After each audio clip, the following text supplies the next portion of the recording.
Hi, everybody. This is the Hoboken Historical Museum, and we're here tonight live out to Facebook and YouTube. Tonight we're featuring, you know what? We're having a problem going to Facebook. You know what? Hang on a second. Hold on, folks.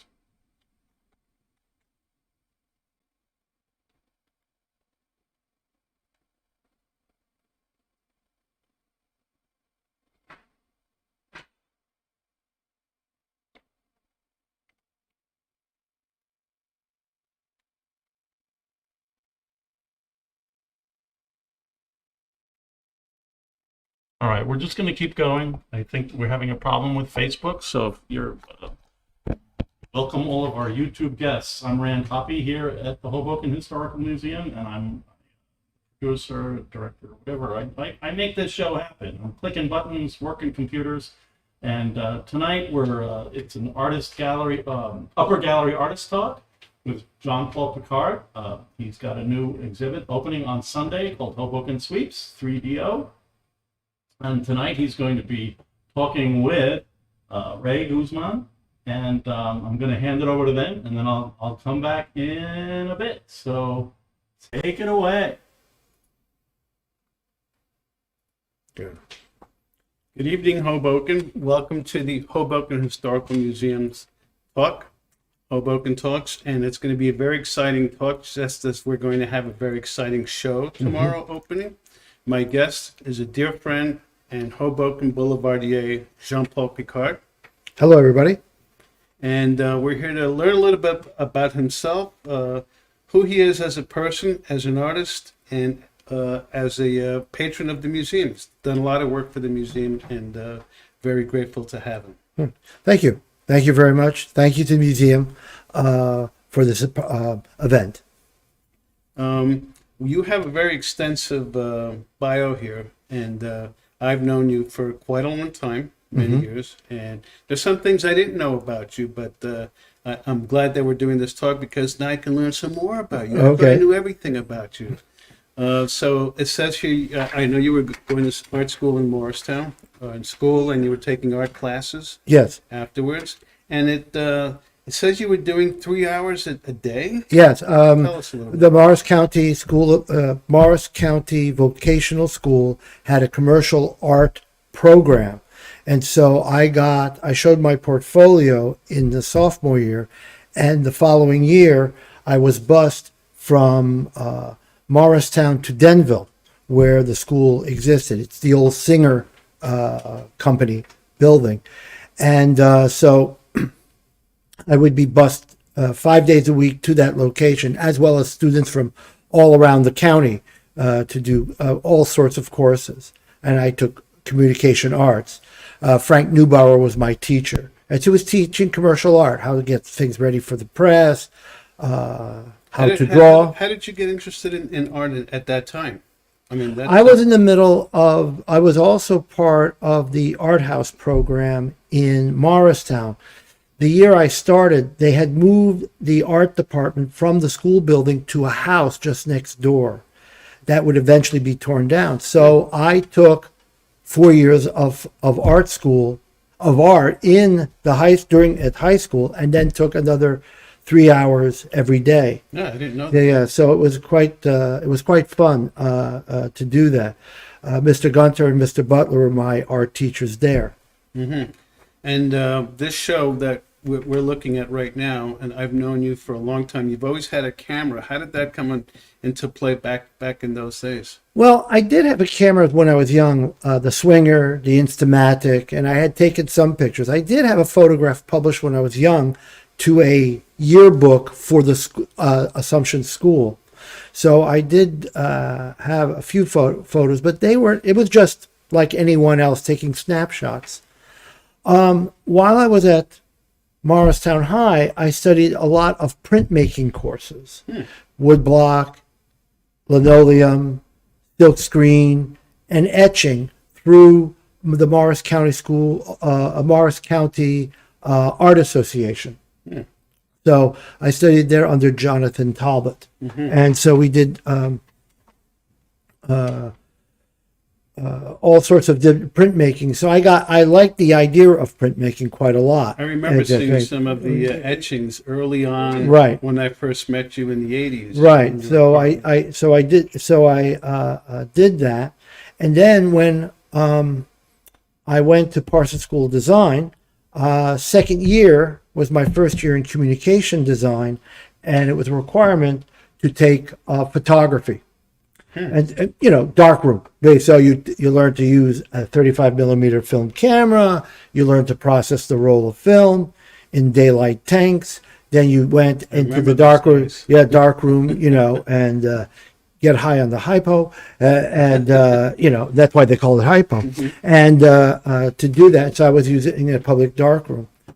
In my other courses, instead of drawing, I used photography as a way to illustrate what was going on in, let's say, an ad or a project or a booklet or something. So I did a lot of photographs, which was part of that setup. And so I became well known for doing photography as part of my work. In school? Yeah. At school. Yeah, I even got... At Parsons also? Yes, at Parsons. At Parsons. At Parsons. And matter of fact, I was... they saw my seriousness about it, that the photography department made sure that I had a private darkroom. Explain to me how photography drew you in. Why photography? You've had an extensive artistic background.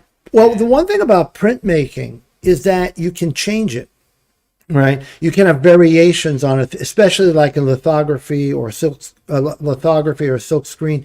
You can do things to change the image. And so I like the idea that when you draw, you're sort of like committed to that one drawing, that's it.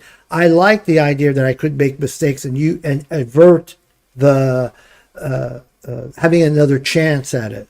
So and photography was another form of printmaking.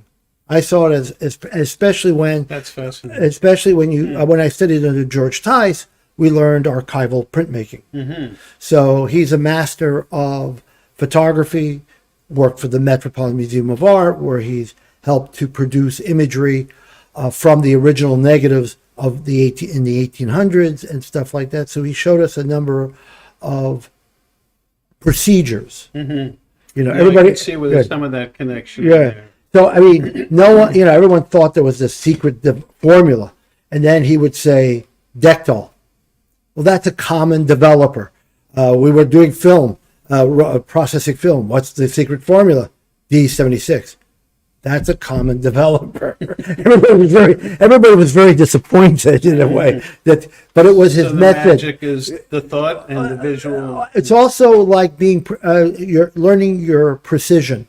Like doing doing everything the same thing. So like when we would agitate the tank, we did it 1, 2, Oh, so it 3. wasn't 1, 2, 3. Right, and also you always did it the same way every single time. So now you know if your negatives went darker or lighter. Did you have to always use your right hand if you started with your right hand? Probably. Probably. That's very good. Very interesting. Was here the other night, and it struck me seeing the work. It's extraordinary. I advise everybody to come and see the show because it's very moving. And I think as an artist, friend, peer of mine, Jean-Paul's doing some very important work, and we're going to see more of that in our future. How did you get involved, or how did the metal aspect come into the work that we'll be seeing? Well, I first did it on paper. Then I would print the images in my studio using a pigment printer, and printed the images on paper like normal. Later on, I started playing with the idea of having the photograph exist on a sheet of paper, but it didn't have to be where the top of the photo was parallel to the top of the edge. It would be skewed so that the inner image, the horizon and the verticals would match the paper, not the outside edge. Hmm. So if a photograph was taken on a diagonal, let's say, then I would have it, but the image, the actual full rectangle, or the shape that came out would be within a white space, so it would float there. The white was the negative space. From there, I was looking for, I also did color paper with digital ground. That was a material that helped to make the print work. When you say digital ground, is it's like a gesso. It's like a gesso. okay, so you But it's paint it different. on? Right. It's not at least the company I got it from, which is Golden, doesn't manufacture it anymore. It doesn't transport very well. Oh. So I still have gallons of this stuff. But anyway, the next thing was, I said, well, why don't I get rid of the paper? And I happen to have Gator board, a lot of Gator board.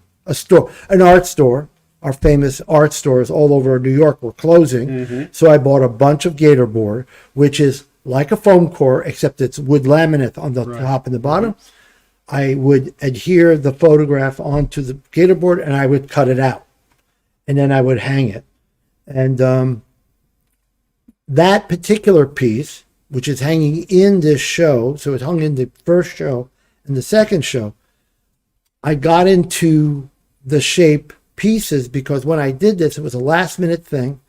We have a column in the gallery that's small and it's hanging on a diagonal.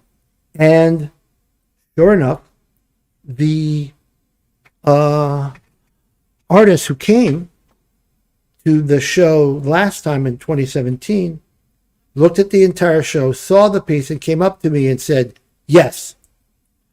So this entire show is based on a piece called Artists Need Not Apply. And it's a photograph of a brand new condominium, and in the background is the Newman Leather Building. And this photograph, this piece, led me to doing, okay, I need to find a better material. I'm running out of Gator board anyway. So in the city, I met people from the White Wall Company of Germany, and they showed me dye bond, aluminum on both sides with a rubber or plastic core in the center. So it's still designed, it's similar to a foam core. I'm familiar with that. Right. Mm-hmm. So they sold it without being glossy. That was the trick. I never printed gloss. I hate gloss. I mean, when you look at a screen like this, it's always glossy. We're looking at a TV screen. It's glossy. Computer screen. Everything is glossy. So I wanted to show the patina of the actual image and the paper. But in this case, I was wondering if there was a great patina from the Gator board. Not Gator board, sorry. Dye bond. They showed me a sample. They showed me something that made it quite safe because, in other words, instead of the corners being very sharp, it's rounded just a little bit. And so it was great. It was like the perfect visual effect. So I sent stuff to Germany, and it came back. Explain to me I got the printing on the material and the shapes, but how did you arrive at I'm seeing these pieces and exactly where they're cut and where they're bent. Okay, well, dye bond doesn't bend. So and I was able to cut with that. You that. have a special bending machine. Well, no one told me. Oh. We'll have to go back to your studio and figure out that thing. I'll show you. So anyway, I looked around for a aluminum because I could bend aluminum, and I thought, okay, I probably could bend and cut aluminum. Well, you didn't bend it by hand. Yeah, Really? I bend it by hand. I didn't have even a machine to do that. Oh, so, all right. Hi, Melissa. Hey. So Boy, good to see you, Melissa. So you're the pieces that I'm looking at are very specifically bent. They're not, right, though that was done later on with a brick. The older pieces were done by hand till I found a brake, which is a folding machine, right, manual. right, like the aluminum siding guys have, except they have a giant. It's a little more. It's more structured. It's more structured. It's more heavier. It was designed. You're supposed to have metal feet with it, your legs and feet, and bolted to the floor. Right. So it's more. It seems to be more industrial. Now, how come it doesn't damage the I have to be careful. There's a point where it will damage it. If you fold it in 190 degrees, it will damage, and I'm looking at ways of maybe changing the way I fold things for future pieces. So once I found that the aluminum from a place in California that did matte finish aluminum, I was able to send it to them, and they sent it back to me. It takes longer because it's ground shipping, and so it takes longer to cross the continent to do that.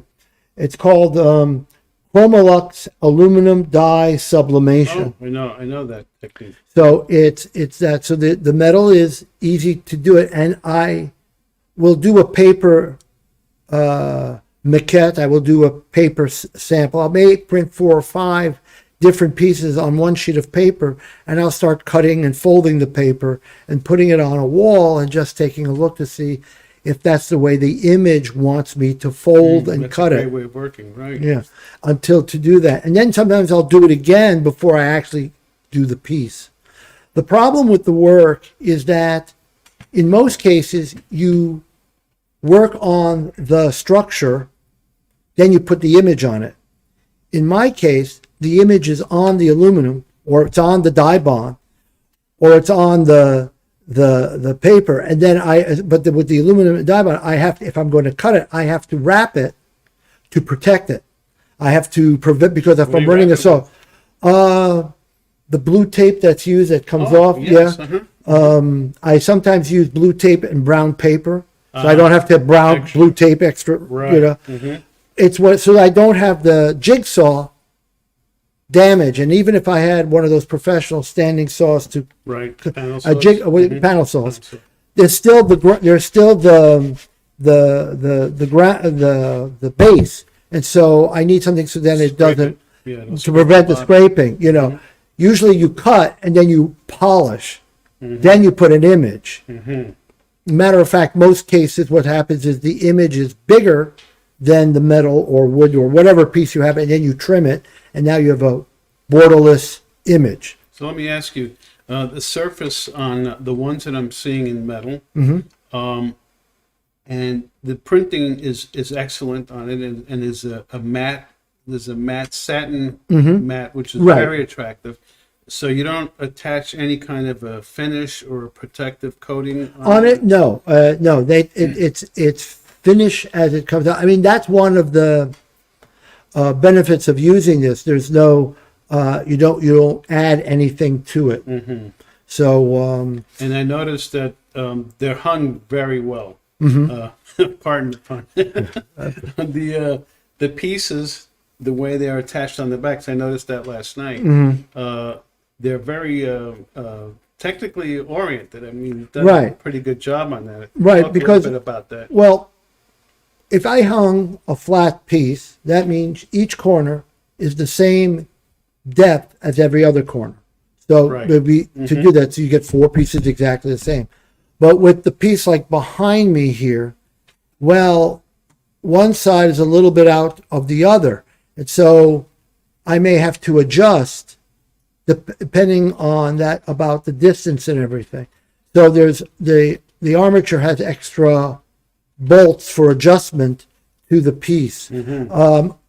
I could set it up to be closer to the wall if it was necessary. I think the casting shadow is perfect. Right. That's the other element that I was going to ask you about. As you bend them and hang them on the wall, you're also dealing with the cast shadow, and depending on how many lights you have, 3 or 4 different shadows on it. Right. What's your thought process on that? Well, I wanted something to come off the wall. Right. Right. And so I thought, and I think of the wall as a negative paste. When we'll see some of the earlier prints, you'll notice that there's a lot of white paper with the image. So that is the negative space. Well, I said, well, if I got rid of the paper, where do I get the negative image? The wall that it's hanging on. Right. So, so, so that's how so the wall is part of the image. And this is a way that painting has been done in the 20th century. So I thought, well, we're in the third millennium, which is one of the reasons why I call it 3.0. Why not have an ability to have photography do that? You know, photography is just a medium like every other medium, and you should be able to have that flexibility, permission. It shouldn't be stuck in this rigid rectangle that has been there since the 19th century. That's right. You know, so Well, that I think was, you've done a good job of you know, that. you know, You brought that up to the 21st century. right. Yeah, so I find that I think you've succeeded in that. So, talking about the 21st century and about the work, not like photography. I remember a comment, Kiko Abe from the Museum of Modern Art. Right. Tell us a little bit about that. Well, there was a show that was online, and I should have written down the place that this was done, but she was asked to be a juror for for the show. My work was accepted, and Was that here in New Jersey? yes, it was in New Jersey, and she had looked at the work and she chose mine. As a matter of fact, I forgot about the show completely, and I was called. They said, "We need you online now." So like a live stream, like it's going on here. So I popped in, and she said, "I never imagined photography could look like this." I wrote that line down, you know, and to do that, and that's exactly right. You know. Photography doesn't look like this. right. And I think you brought it to another level. Correct. And that's what that was my aim, to do that. And so the photographs are what you see here is what is inside the camera. And this is the camera. Okay. So the fact that I move the images, cause the image to fracture if I or repeat if I photograph the glass brig. It adds like a filter in front of the lens and stuff like that. And then my approach to prepare the file to be produced, whether it's Germany or in California, is I load the photo to their site, and then I choose the size and everything, or adjust the size to fit my needs and put in the order. Before then, I will do the same things I would do in a color darkroom. Adjust the lightness, the darkness, the color, the right dots per inch, the size necessary to produce this piece, and all those things. So, but I would do it's and focus as I would do again in a darkroom. So my approach is from my days at Parsons and my days after Parsons, where I had my own darkroom and would And do those days were in the 80s, because I remember going to your apartment and you had a darkroom there. Right. My bathroom was my darkroom. That's right. And you had a bunch of negatives and rolls of film hanging. Right. So Right. it was I real built. studio. I had would be considered like a little metal broom closet with no shelves. So I hung it in there because of the issue of dust, and then I would do that, and I would make prints in the bathroom. So tell us a little bit about the 80s, when you were involved in the art situation, the art scene here. What was going on there? When I was looking for an apartment on Washington Street, in a window, storefront window, somewhere between 5th and maybe 1st, I do remember it was on the east side of the street, there was this photograph of, looks like a baseball team from 1870, and it said, "Join the gang," the Hoboken Cultural Council. And so, and the Hoboken Cultural Council did Celebration 82. 300 events, 2,000 artists at the shipyards, not shipyards, yes, it was the harbor, was the waterfront. for the waterfront, from the train station all the way to where people see the what is an island, which was originally called Pier C. And we the organization rented the entire space for $1 from Port Authority. And so it was quite an event. And when I saw that sign, I didn't know anything else, but I said, oh, this is a good place to move. It was the right decision. So I got an apartment on Grand Street with the Percantino family. And then I went for a few months. And then in New York, I met somebody at the Samuel French publishing house. They were in the 50s. And there was someone, can't remember his name for sure. But anyway, he talked about, oh, yeah, we're having a Celebration 82. It's going to happen in June. But we're doing from April, May, June. So it's going to be that whole period. And, if you want to volunteer, join us, come to the building, which is near where Pier B was. So I went there one night, and the ceiling was leaking, so I fixed it. And they said, oh, we better get this guy. So you took me home one night, drove me, and I realized that you're an artist because there were paintbrushes all over the windshield. The dashboard. The dashboard, yes, the old-fashioned dashboard, So that's where we met, and we met a lot of people there. It was a big event. Right. We pulled something off. Very interesting. That's correct. My first photography show in Hoboken was with you. At the 50 Artists on the Waterfront, you were one of the curators. If you weren't the curator, I was the curator. You were the curator. 50 Artists on the Waterfront. Actually, you were 3 curators, me, myself, and I, right? But I had done a photo series about the march on arson, which, by the way, there was the arson show for a year, the last exhibit here in Hoboken, which was a great exhibit. And so I had photographs of the protest. And you decided that where the entrance or the beginning of the show should be, next to the entrance was where my photographs were. Right. Right.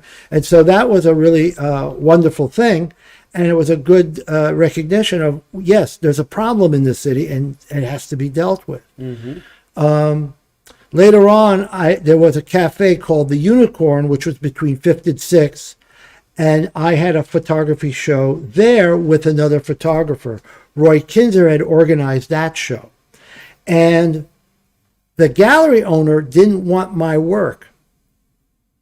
So Roy said, you either take the 2 you have or you get nobody. So they decided to take us both, but they promoted the other photographer. So the critic decided to teach the gallery what true photography was, and they used my work to demonstrate what true photography versus, and it's in the Times. If you look up the 1982 Picard, you'll find my review. And it was about the mom and pop stores of Hoboken, because I was very I was very surprised to see all the different delis, bakeries, and stuff like that, these small businesses. And I learned a lot by photographing these businesses. These people worked really hard. And matter of fact, usually the next generation was not the son or the daughter. It was the high school kid who, when he started, swept the floors, right? And then he offered, because the owner didn't want their children to go to do that. They wanted them to go to college. Right. And you don't need a college degree to be a deli man, unless you're in the restaurant. Today unless you're in the restaurant business. Right. So that was a great thing. I remember at that period you also photographed a lot of the religious pageants that were. Yes, I did. I did do a lot of religious pageants. As a matter of fact, I tried to continue it with my photo series that I'm doing now. It's trickier to. I get a lot more poorer results trying to photograph that subject matter as doing my sweeps, because what happens is sometimes the piece disappears completely, doesn't get registered. Part of this what intrigues me about this work is that there's a tremendous amount of accident. I don't know if I do what will absolutely happen. So like a photographer, you shoot a lot and you edit. It's an edit photography for us. Right. The way I was trained, editing, versus a person who has a 4x5 camera or an 8x10 camera, and they do tabletop where they take some photographs. And in the old days, because it was film, you didn't want to shoot 100 4x5 negatives. Right. It was just too cumbersome. So you were very careful and accurate. Also, you didn't process your film in the studio. That's you right. sent You it had to out. Send it out. Right. And so you had to did work tests. with it. You had That to took a do tests and you had to send it out quickly, and you paid extra for the service and all that. So it was quite a lot of work for that. And so the digital has helped tremendously in speeding up the process. Though it's not wet anymore. Right. So let me ask you: do you have any inkling or interest in exploring back film? Because I know some photographers who are toying with that. Playing with the even with the Polaroids and the Instamatics. I have thought of it. I did try. I got a camera which was a 180 camera, and I tried to do a film, but I had a lot of trouble, and it took a long time to get the camera repaired. 180 is half a circle. Right, So you exactly. get a panorama of the Right, city. exactly. Right. So I was kind of curious about that, but I never went any further with it. Again, it's a little bit of a cumbersome process, to do it. I would have to rent a darkroom because I would need a place where the water was, filtered, Right, the yeah. chemicals, the whole thing. Yep. That's the reason why we're where we're at today. Right. I mean, and so I was doing that. That means an angel got its wings. Yeah, okay, yes. So, Yes. So that's a very interesting discussion we've been having, and there's a lot to you that I'm hoping that people will see when they come here to see the show that you're on many levels. You're on Right. several levels at the same time, which is very interesting for an artist. right, So you're aware of that, right. and could you talk a little bit more about that? Your levels as an artist, as a thinker, as a photographer, business Right. person. I think, mean- well, one of the things that is that everyone's trying to push something to make it, if you will, fit. For example, my photographs don't look good on the web. They never have, they never will. The reason is to have the image look correct, there has to be white space around it. And nobody does white space anymore. Also, while we're talking, we're looking at a horizontal screen. Well, if my photographs, like this one, is pretty vertical, that means there's space on the left and the right of the presentation. Well, that doesn't necessarily look good. So what a lot of people do is they make a fuzzy version of the piece and blow it up, and it fills up the background. Because you can't have a screen have black space. That means there must be something wrong with the film. That's why a lot of videos of the past have been lost, because what happened was they blew up the video. So imagine like Magnificent Seven, the movie. It's amazing if you watch it on a video, traditional video, you'd see the nose of one person entering the screen and the back end of another person, and there's all this space because it's supposed to be black on top, black on bottom. Unless, of course, long, right, horizontal a real image, piece, right. You're supposed to see it that way. And I think that's the real problem with to do that. Another thing is, I've noticed that, especially when I did my my prints on digital ground, since the digital ground is painted by hand, Yes. that means a photograph, which we think of today as you can print as many images as you want, Well, those are all one of a kind. One of a kind. They're one of a Right. kind. I can make Which a similar I one. found those quite intriguing too, Right. because now you're actually painting. Right. Exactly. And that came from the past because when silver halations was painted onto a surface of paper, totally in the dark, and silver halations is what will register the light, like a film. It would be painted on paper. They would take a glass negative, put it on top, bring it outside in the sun, burn it, process it and everything.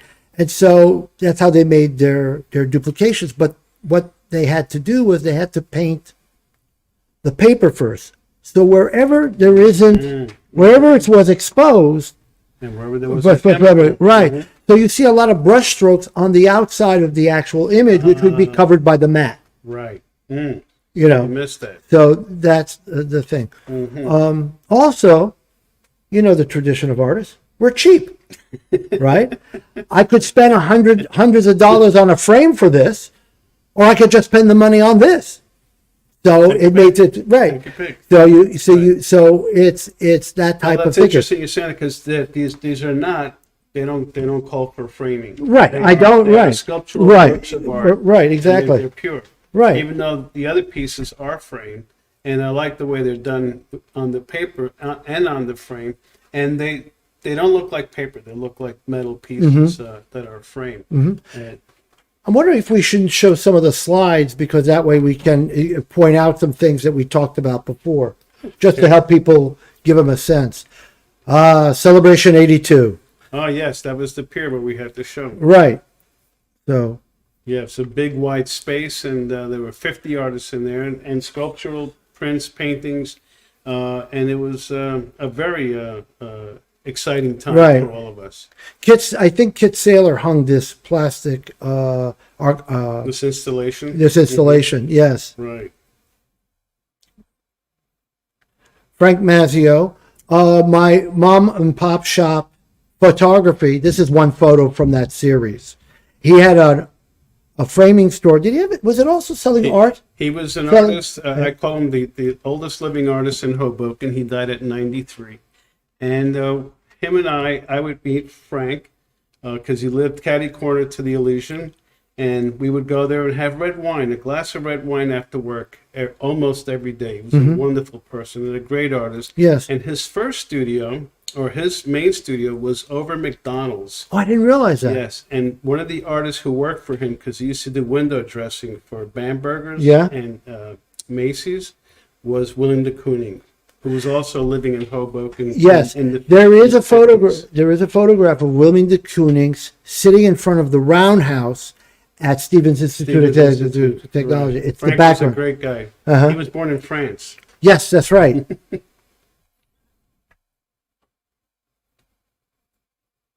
Oh, when I'm being arrested. Yes.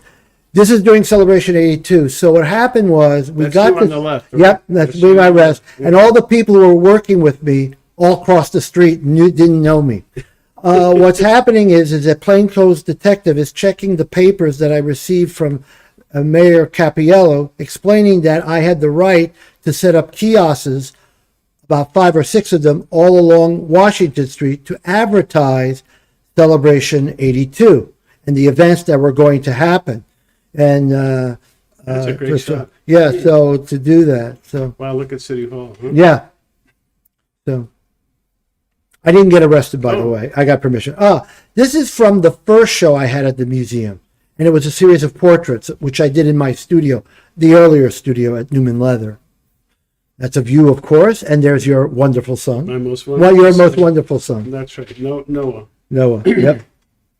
I call him my Che image. Your He's- Che- he's- he's also your son, or rather your nephew, Uh-huh. because you used to babysit Noah when he Right. was 2 years old. Right, right.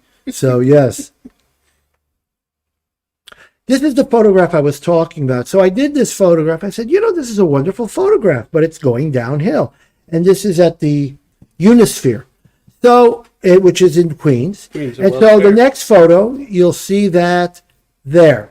This is what I did. And this is the piece that led me onto my exploration with using the iPhone to do photography. All I did was I tilted it and cut the very top and the very bottom a little bit off the corner, so it would be parallel to the edge of the paper. The white is important. You cannot crop the white. If you do, you actually crowd the image. So basically, I've created a gallery wall for the image. Of course, it would be framed because it's on paper, and it's archival pigment ink.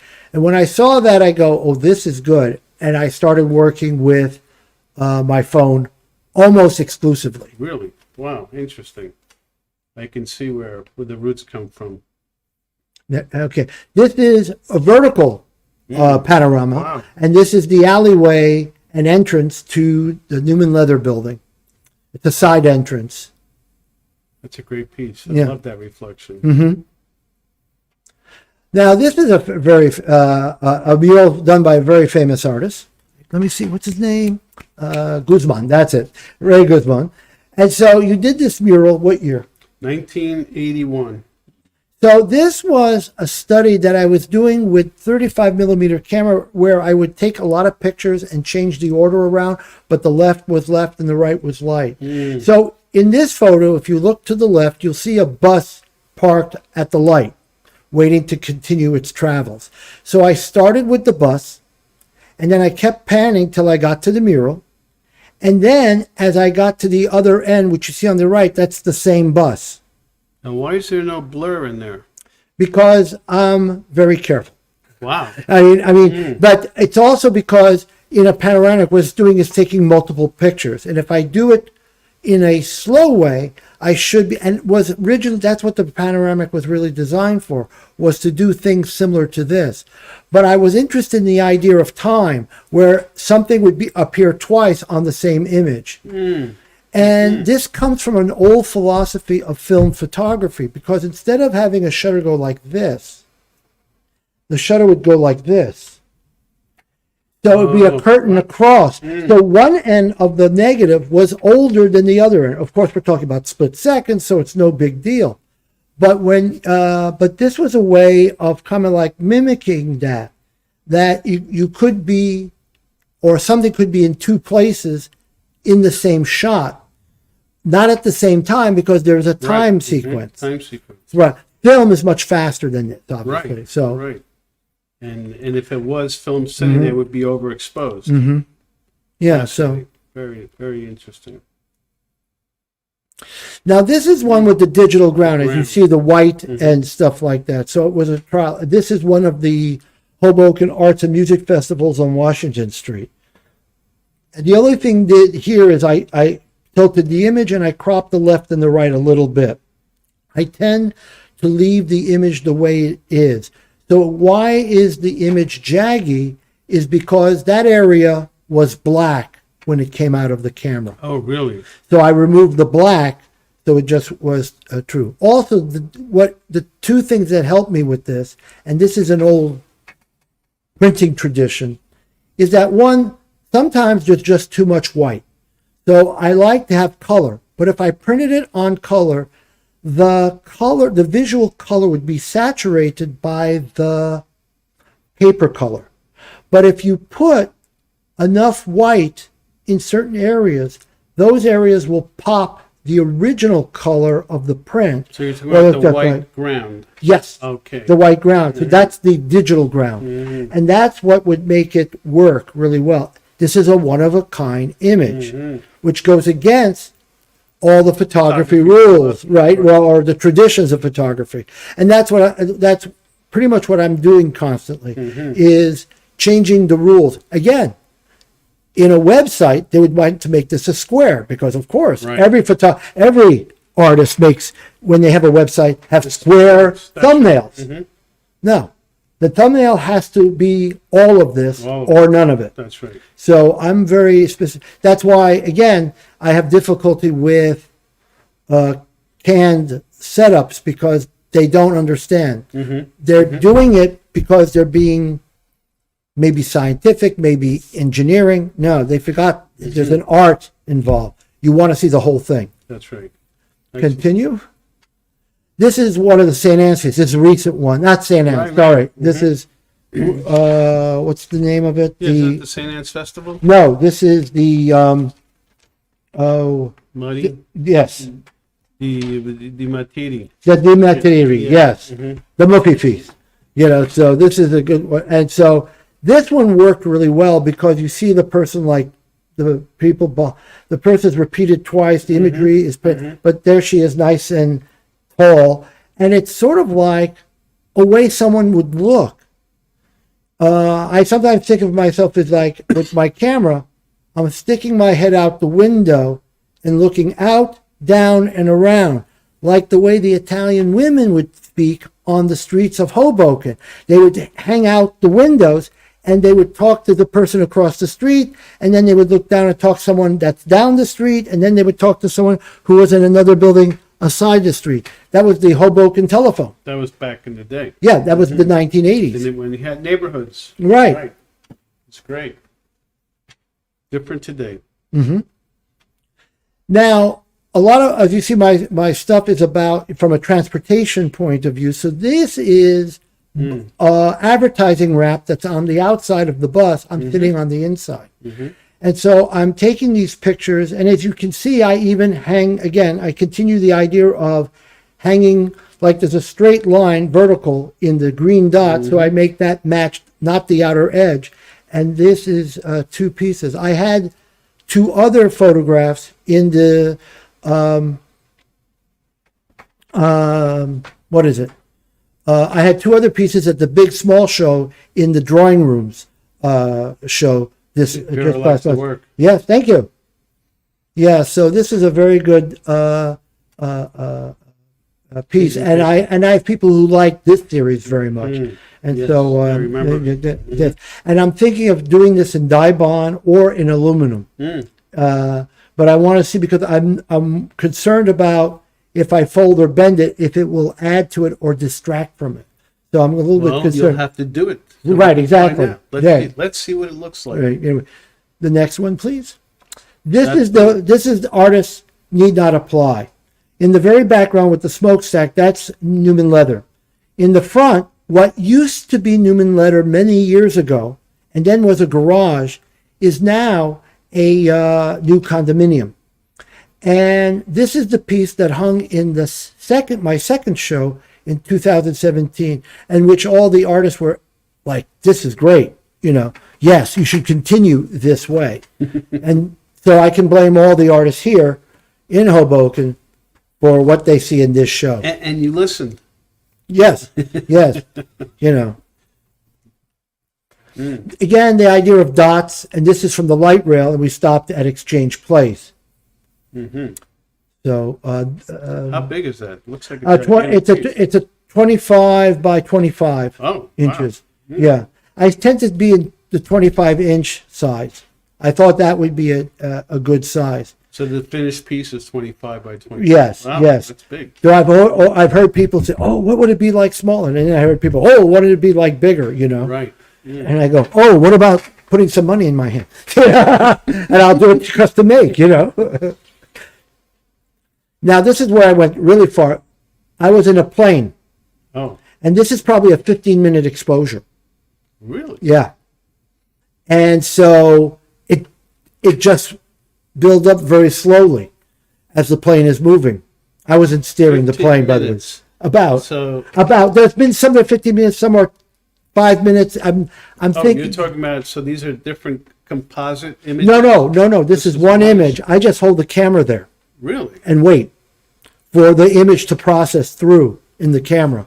And then, of course, where you see the cutout is what's black. As a matter of fact, there's still a little black left. Interesting, because my mind is reading it, what you're saying, like the old school. Yeah. Film, camera. Right. If it's open, it's exposed. Right. It gets blurred. Right. Well, and it's because not. because a panoramic is multiple pictures. Mm-hmm. That's the only part of it that's multiple pictures.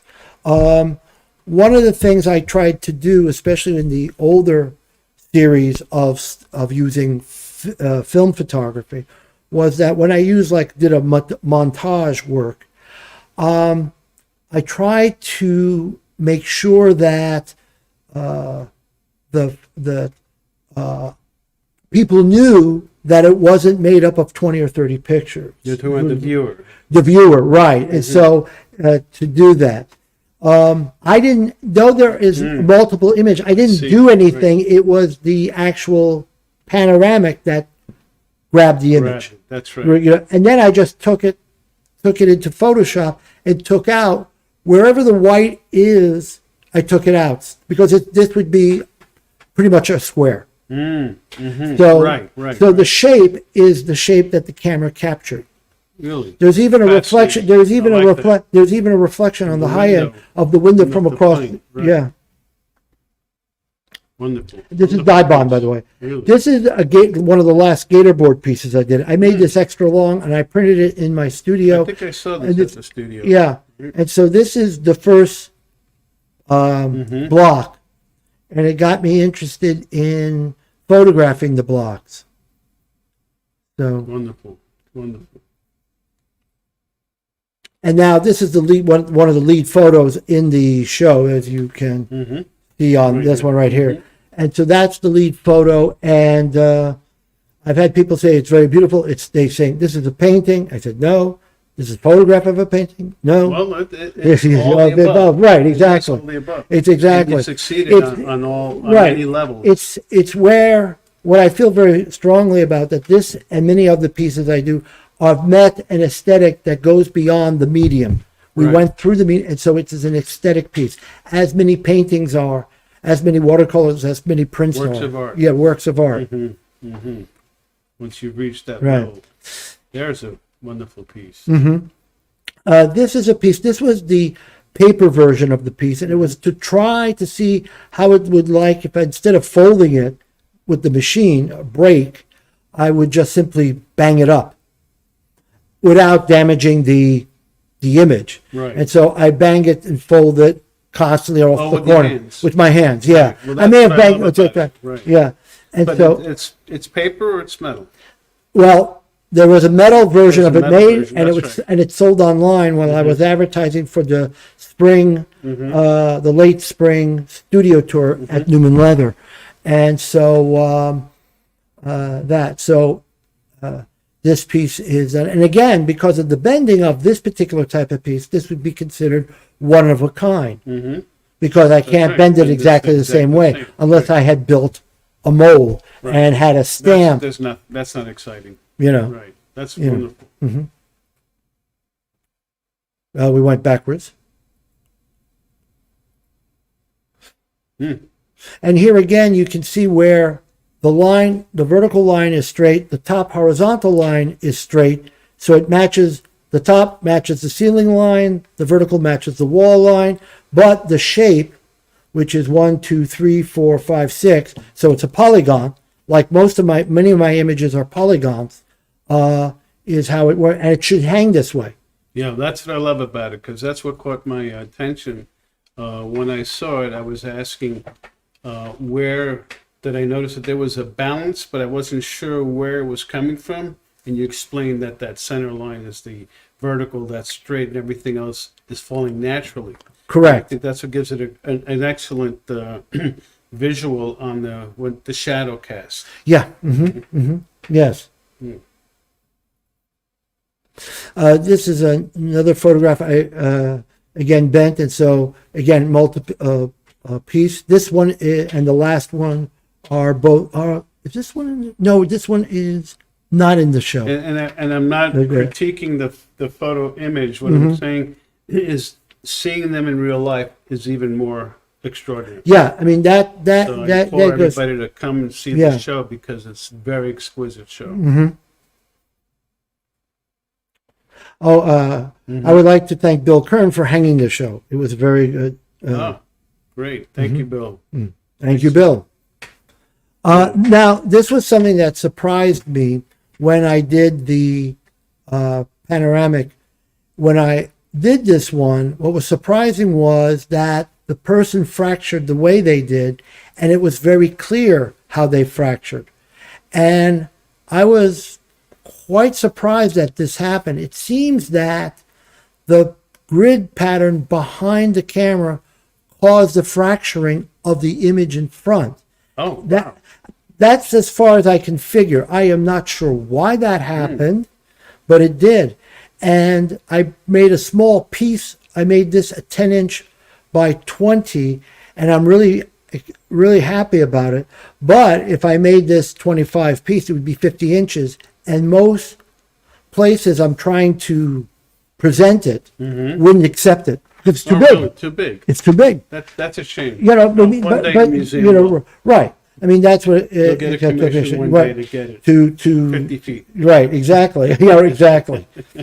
And this was done again. I bent this by hand with using some sort of. I had an old developing tank for Oh, the curve. printings for a Cibachrome tanks, and I helped use that to help me bend it a little bit, Well, again, as well as on the table too. It was kind of like both. The original piece is exquisite. The detail, the coloring is really wonderful. Here, the photograph gives you an overall impression, but it's nothing like the real thing. Right. Must come and see it. Now I'm starting to do my sculpture work. Hmm. And this is 3 images of the same sculpture. This was also at New Jersey and Me Imperfect Together, which was a major show at the drawing rooms in Jersey City. It was a great show. I thought one of the most important shows that the gallery did. And this is a great thing. And so this piece was originally supposed to be a wall hanging, but it was too big. How big? It would have been 45 inches in length. So I crumbled it up, and it works much better. What's the height? 25. Oh, So, it appears like they're 7 feet. you know, so this 8 was feet. was the piece to, work on. Fascinating. Yeah. Mm-hmm. And to Wow. do that. And there's even a hinge, so the back actually changes a little bit. Oh, really? Yes.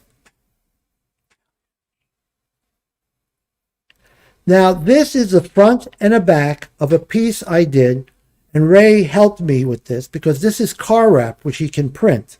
Mm-hmm. So what I did was I went to Ace Hardware, bought a sheet of metal. Actually, I bought 2 sheets of metal so I could play around with it, and I finally learned how to cut it. You don't use a jigsaw, you use an X-Acto knife.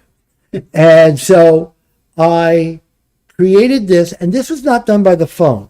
This is done by a special camera for architecture called a Matterport. And I have done, for real estate companies, I have done walking tours of their apartments that they put online. And during COVID, they rented apartments where no one ever stepped into the apartment. And actually they still do, because there are people in California, they need to move for their job here, so they'll go to the tour. So I used the Matterport in this case, and I just stood there, and as you see on the front piece, I'm touching the phone, because the way the Matterport works is, without an iPhone, it doesn't work. It needs a phone, because the file has to go there. Then the file gets processed in another location. Interesting. Once the file is processed, I grab all the different possible images, and then I erase it from the files, because it's a subscription, so I don't want to take up the real estate. Oh, wow. So I have to take it off, Interesting. and it's done. And then this piece is that. So this is a sculpture that's about, I forget the size of this, but it's a tabletop. Yes, and it's here next to the sign-in book. Right. And I put a mirror behind it so you could see it. So you know what you just described and how you're working. It's so interesting of an artist in the 21st century, 3D working. These are the different elements and different processes that go into making a work of art today. Right. This is fascinating. Yeah. It's Yeah. wonderful. You've done a great job. Oh, with thank that. you. Thank you. It's the nature. I mean, it's quite something. I mean, what I'm doing is I'm taking advantage of the tools that exist, but I'm also very cognizant of the tradition of photography. It's very important Right. to Yes, I think you've made yourself a successful piece of art history. You're now part of art history. I think that's exactly what artists should be striving. Are you, Gardner, are you listening? That's the traditional textbook for art history. Yeah. Well, I'm reading another book that's beyond compare. Oh, okay. We'll see. I have to tell you, thank you so much, Jean-Paul. It's been a great experience, and I employ people to come. This is a great experience and a great show to be a part of. Okay. And as also as an open book, you'll be here, and you'll be open to questions from the public Right. and other artists, and we'll all have critiques of your work, of you, and so I've been really grateful that you've been my friend and artist. Since 1981. Since 1981. Celebration. So much fun. I did not, yeah. So, Thank you, Melissa.